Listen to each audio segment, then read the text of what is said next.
अस्सलाम वालेकुम दोस्तों, welcome to IT master online.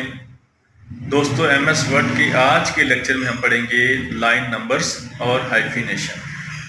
चलते हैं हमारे आज के लेक्चर की तरफ। आज हम लेक्चर में पढ़ेंगे लाइन नंबर्स, और लाइन नंबर्स के बाद ये छोटा सा एरो का निशान है, इस पर हम क्लिक करेंगे तो इसकी मजीद ऑप्शंस हमारे सामने आ जाएंगे। जो सबसे पहली ऑप्शन है वो है नन।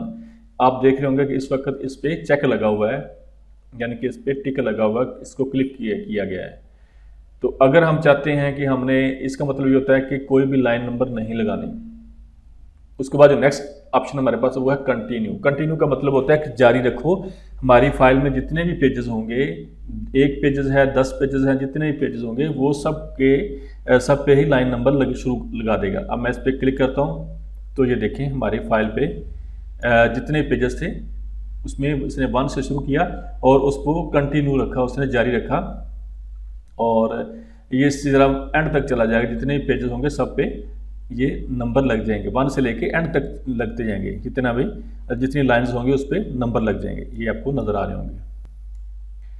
और उसके बाद जो हमारे पास नेक्स्ट ऑप्शन है इसी के अंदर ही, लाइन नंबर के अंदर, ये है रीसेट ईच पेज फर्स्ट थी कंटिन्यू। कंटिन्यू का मतलब होता है कि एक 1 नंबर पेज से शुरू होकर जितने पेज होंगे वो वहां तक लगाता जाएगा। और उसके बाद हमारे पास क्या है, रीस्टार्ट ईच पेज। इसका मतलब ये होगा कि एक पेज, पहले पेज पे लाइन नंबर लगेगा, बेशक उस पर फर्ज करें 30 या 40 लाइन्स हैं, तो वो क्या करेगा, एक पहले पेज पे 1 से लेकर 40 तक लिख देगा अगर 40 लाइनें हैं। तो उसके बाद जो नेक्स्ट पेज आएगा उसके बाद उस पर वो फिर 1 से शुरू कर देगा। जो थर्ड पेज आएगा उसके बाद फिर वो 1 से शुरू कर देगा, यानी कि हर पेज पे 1 से शुरू करके उस सारी लाइनों पे उसको 1 2 3 उसको जो लाइन नंबर है वो लगा देगा। इस पर हम क्लिक करते हैं तो यहाँ पे देखें ये हमारे पास है पेज 1 है, यहाँ पे उसने 1 से लेके 36 तक लगाया है। उसके बाद जो सेकंड पेज है उसने फिर 1 से शुरू कर दिया, और उसके बाद थर्ड पेज आया उसने फिर 1 से शुरू कर दिया, यानी कि हर पेज पे वो 1 से लाइन नंबर स्टार्ट कर रहा है। उसके बाद हमारे पास है रीस्टार्ट ईच सेक्शन। जो हमारा जो इससे प्रीवियस लेक्चर है उसमें मैंने आपको बताया था सेक्शन ब्रेक, और उसमें यानी कि हम ब्रेक किस तरह लगाते हैं, अपनी फाइल के पार्ट्स किस तरह बनाते हैं। तो यहाँ पे है रीस्टार्ट ईच सेक्शन। इसका मतलब है कि अगर हमने अपनी फाइल में सेक्शन बनाए हैं तो हर सेक्शन को वो उसका जो लाइन नंबर है वो 1 से स्टार्ट कर देगा। अभी हम सबसे पहले सेक्शन बनाते हैं। मैं इसको कर देता हूँ नन, लाइन नंबर को नन कर देते हैं, और जो हमारा फर्स्ट पैराग्राफ है या सेकंड पैराग्राफ, इसी को फर्स्ट पैराग्राफ पे जाके मैं अभी ब्रेक्स लगाता हूँ। यहाँ पे कल मैंने आपको जो प्रीवियस लेक्चर उसमें पढ़ाया था, यहाँ पे अब ब्रेक, ये है सेक्शन ब्रेक्स। यहाँ पे मैं ब्रेक कंटिन्यू लगा देता हूँ। उसके बाद फिर यहाँ पे आ गया इसी 1-2 पैराग्राफ पे हम उसको ब्रेक्स लगा लेते हैं। फिर मैंने कंटिन्यू लगा दिया, और यहाँ पे आके फिर मैंने इसको जाके ब्रेक कंटिन्यू लगा दिया, यानी हमने सेक्शन ब्रेक लगा दी। अगर आप इसको देखना चाहते हैं तो आप जाएंगे होम में, यहाँ पे जाके ये ऑप्शन होती है शो हाइड की, इस पर क्लिक कर देंगे तो ये आपको बता रहा है, ये देखें यहाँ पे बता रहा है कि आपने यहाँ पे सेक्शन ब्रेक ऐड की हुई है। अब हम जाते हैं हमारे उसी लाइन नंबर पे, और यहाँ पे जाने के बाद हम जाते हैं रीस्टार्ट ईच सेक्शन, इस पर क्लिक कर देंगे तो ये देखें यहाँ पे, और इसको मैं पहले सेलेक्ट कर लेता हूँ Ctrl+Z, और इसको मैं सेलेक्ट करता हूँ, और यहाँ पे जाने के बाद मैं करता हूँ जनाब रीस्टार्ट ईच सेक्शन, इस पर क्लिक कर दिया तो ये देखें ये फर्स्ट पैराग्राफ 1 2 3 4 5 6 7 8 तक गया।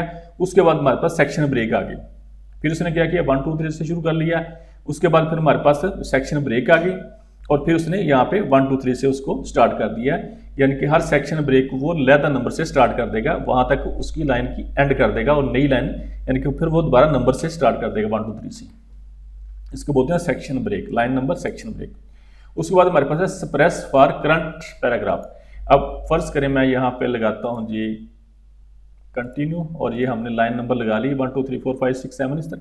और अगर हम चाहते हैं किसी भी पैराग्राफ पे आ जाए, हम फर्ज करें इस पैराग्राफ में आ गया हूँ, हम चाहते हैं जी इस पैराग्राफ पे हमने लाइन नंबर नहीं लगाना, तो हम क्या करेंगे, यहाँ पे ऑप्शन है सप्रेस फॉर करंट पैराग्राफ। जिस पैराग्राफ के शुरू में हमने क्लिक किया होगा उसको वो लाइन नंबर उस पर नहीं लगाएगा। तो यहाँ पे जाने के बाद मैं यहाँ पे क्लिक करता हूँ सप्रेस फॉर करंट पैराग्राफ, इस पर क्लिक कर दिया, ये देखिए यहाँ से लाइन नंबर खत्म हो गया। ये लास्ट पैराग्राफ से लाइन नंबर आ गया था 43। उसके बाद उसने एक पैराग्राफ को स्किप कर दिया, उस पर लाइन नंबर नहीं लगाया, और फिर वो 43 के बाद 44 उसने नेक्स्ट पैराग्राफ से स्टार्ट कर दिया। अब जिस भी पैराग्राफ को यानी कि उसको छोड़ना चाहते हैं, उस पर लाइन नंबर नहीं लगाना चाहते, तो अब यहाँ पर जाके उसको ऐसे प्रेस कर देंगे तो वो यहाँ से ख़त्म हो जाएगा। हम पढ़ते हैं हाइफिनेशन को। अब हाइफिनेशन के लिए मैंने 3 पैराग्राफ लिख लिए हैं। अब हाइफिनेशन का इसका मतलब क्या होता है, हाइफिनेशन हम क्यों यूज़ करते हैं। अब फ़र्ज़ करें हम कोई पैराग्राफ लिख रहे हैं, उसमें एक वर्ड आ गया, कोई भी वर्ड बोलते हैं कंप्लीट जो लफ्ज़ होता है उसको, जिस तरह टेबल है ये एक वर्ड है, चेयर है एक वर्ड है, रूम एक वर्ड है, विंडो एक वर्ड है, और जो सिंगल होते हैं जिस तरह ABCD बोलते हैं उसका हम बोलते हैं करैक्टर। तो फर्स्ट ये हमारा सेकंड पैराग्राफ है। अब यहाँ पे जाके देखें हम कि अगर हमने हाइफिनेशन को नन किया हुआ है, अगर हम इसको कर देंगे ऑटोमेटिकली, ये देखिए मैं इसको ऑटोमेटिक करता हूँ, तो अब आप गौर करें ज़रा इस पैराग्राफ पे। ये जो पैराग्राफ है यहाँ पे एंड हो रहा था द, और अभी मैं इसको करता हूँ फिर नन करता हूँ। यहाँ पे अभी सेकंड रो पे आप गौर करिएगा, सेकंड जो लाइन है इस पे आप लिखेंगे डायरेक्टली बाई, और उसके बाद लिखा हुआ यूजिंग। ठीक है, लाइन का एंड हो रहा है बाई से और उसके बाद लिखा हुआ यूजिंग। अगर हम अब देखें इस बाई के बाद आपको थोड़ी सी स्पेस नजर आ रही होगी, मतलब है यहाँ पे 1-2 करैक्टर आ सकते हैं। जब हम हाइफिनेशन नन करते हैं तो उस सूरत में यहाँ पे कुछ भी नहीं लिखता, और जब नन करेंगे तो वो अगर तो वो पूरा वर्ड लाइन के एंड में आ रहा हो तो वो उसको लिख देगा, अगर वो नहीं आएगा, अगर 1-2 करैक्टर आएंगे तो वो उसको नहीं लिखेगा, वो पूरा वर्ड नेक्स्ट रो पे ले जाएगा। जब हम हाइफिनेशन ऑटो करेंगे यहाँ पे चलेगी ऑटोमेटिक। अब मैं इसको ऑटोमेटिक करता हूँ, अभी गौर कीजिएगा इस जो सेकंड पैराग्राफ की सेकंड जो रो है वो खत्म हो रही है डायरेक्टली बाई पे, BY पे। ठीक है, और हम चलते हैं यहाँ पे जाके मैं इसको करता हूँ ऑटोमेटिक करता हूँ। तो अब देखिए यहाँ पे सेकंड रो की जो सेकंड लाइन थी वो पहले था बाय पे, बाय तक एंड होता था, उसके बाद उसने क्या लिख दिया यूजिंग, USING। अब इसका मतलब ये है जब हम उसको ऑटोमेटिकली करेंगे तो वो इस लाइन के एंड में या कोई भी पैराग्राफ जब हम लिखते हैं उस पैराग्राफ के एंड में अगर कोई वर्ड पूरा नहीं आ रहा और उस वर्ड के जितने भी करैक्टर वहां पूरे आ रहे हैं वो उसको लिख देगा। उसके बाद थोड़ा सा कि डैश लगा देगा, डैश का निशान लगा देगा, और बाकी जो वर्ड होंगे वो बाकी जो करैक्टर होंगे वो नेक्स्ट रो पे ले जाएगा। जिस तरह US उसके आगे उसने डैश का निशान लगा दिया, फिर जो ING था वो नेक्स्ट रो पे ले गया।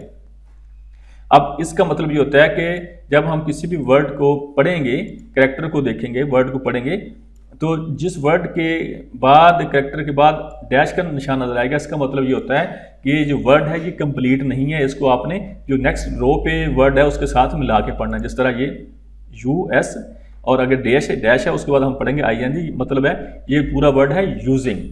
उसके बाद ये तो ऑटोमेटिक था कि जब हमने फाइल बना ली ऑटोमेटिक करेंगे तो वो ऑटोमेटिकली उसको सबको सेट कर देगा अपने हिसाब से, जहां जहां उसको नजर आएगा वो उसको सेटिंग उसकी करता जाएगा। उसके बाद हमारे पास है मैनुअल। मैनुअल का मतलब ये है कि अगर हमने फाइल में कुछ जगह पे हाइफिनेशन को लगाना है और कुछ पे नहीं लगाना तो फिर हम इसको मैनुअल पे क्लिक करेंगे। अब यहाँ पे अगर हम चले गए और यहाँ पे जाने के बाद हम करते हैं इसको मैनुअल। मैनुअल में ये होता है ऑटोमेटिक में ये होता है कि अगर हमने इसको करना है तो वो ऑटोमेटिकली सबको ऑटोमेटिकली वो कर देगा।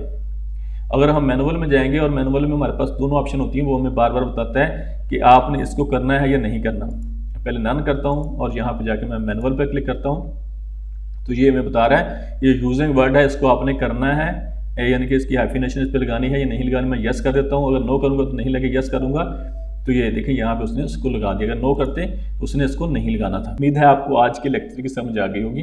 प्लीज़ आप लोगों ने प्रैक्टिस करनी है। इंशाल्लाह नेक्स्ट लेक्चर में मिलते हैं, तब तक के लिए अल्लाह हाफिज़। Please subscribe our channel and share with friends and family. Thank you so much.